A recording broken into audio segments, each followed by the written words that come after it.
first, today the Prime Minister tried to put the anti-Semitism genie back in the bottle. Too little, too late. Waking up this morning, we see the news and you just think, not again. That sick feeling in your stomach, what is it this time? And overnight it was a torched car and anti-Semitic vandalism in Woollahra. Just 3 weeks after another anti-Semitic vandalism spree in the same suburb. And 5 days after the Adass synagogue bombing. It seems we can't get through a week without another horrific incident unfolding. And I worry that now it's too late to put this hatred back in the box. Our political leaders and law enforcement have allowed this to spread for 14 months, and now they're trying to act, and it's just too late. The Prime Minister finally stood up today and he said that anti-Semitism must end. He said he supports banning protests outside homes of worship. And this is exactly what I've been calling for. Here's what he said.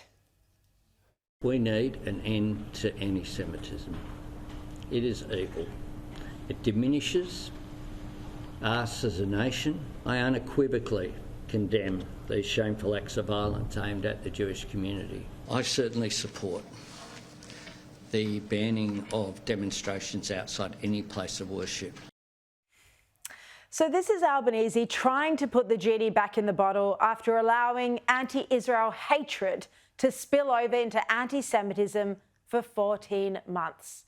He's now realised that Australians hate this ugly racism. He's realised this is a major political problem for him. He's been pressured by all of the media. And so now, as I said, he's trying to put the anti-Semitism genie back in the bottle after allowing it to run rampant to our despair for too long. His government directly allowed this anti-Israel sentiment to spill over into naked Jew hatred with barely any pushback.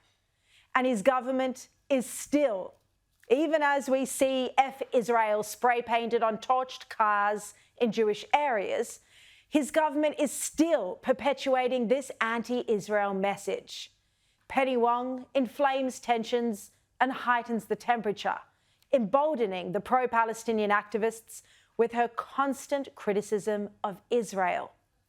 Yet the Prime Minister today rejects this accusation. He claims that Penny Wong understands racism. Penny Wong knows about racism. You know, this is someone who understands very first-hand the damage that racism can cause. I'm sorry, but just because she has personally experienced racism doesn't mean she understands anti-Semitism, which she clearly doesn't.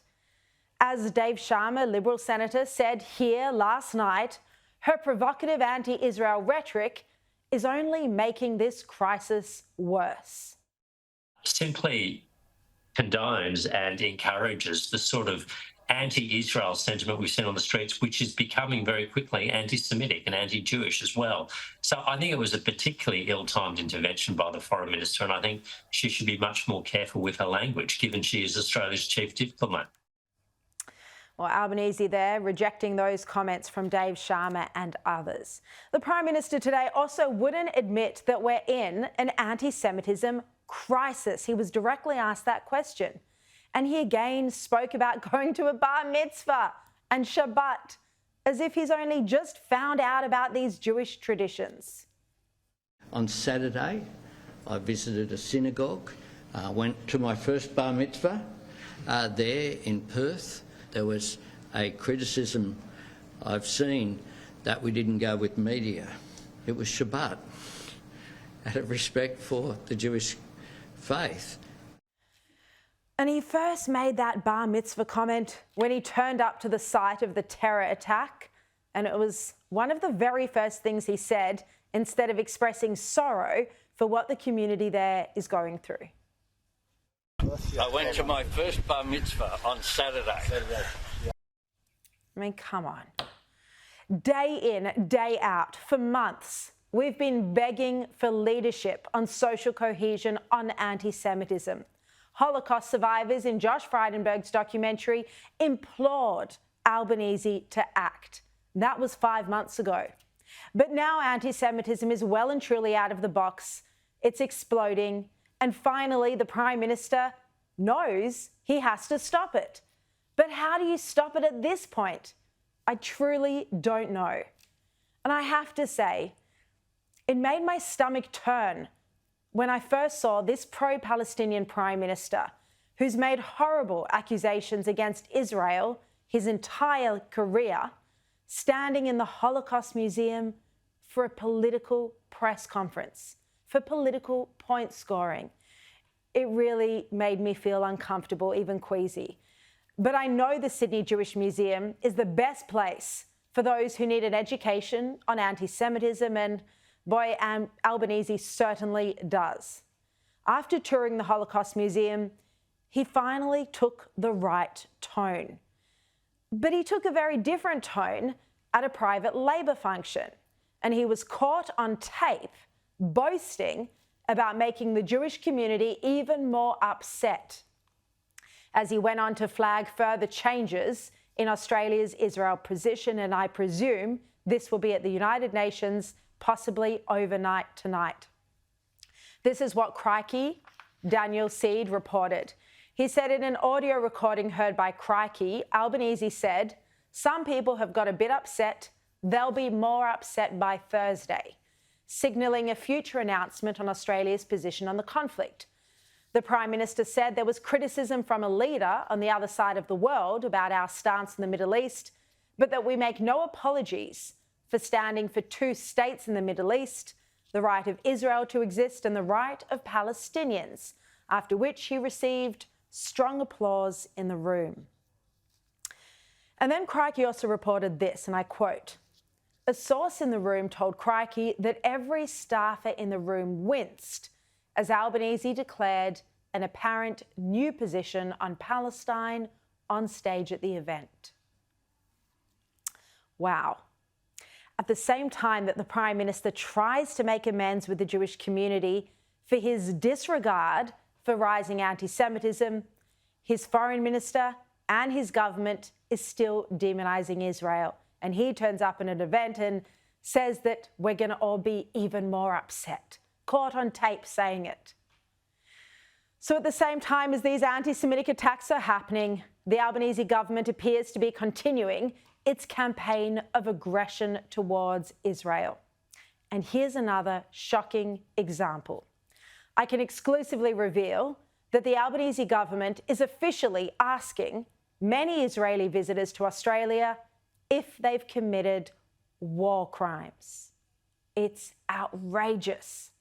Tony Burke's Department of Home Affairs has been sending a questionnaire to many Israeli visitors to ask them, and I'm quoting from the official form that I have a copy of. It says, "Have you ever participated in the crime of genocide, a crime against humanity, or a war crime?"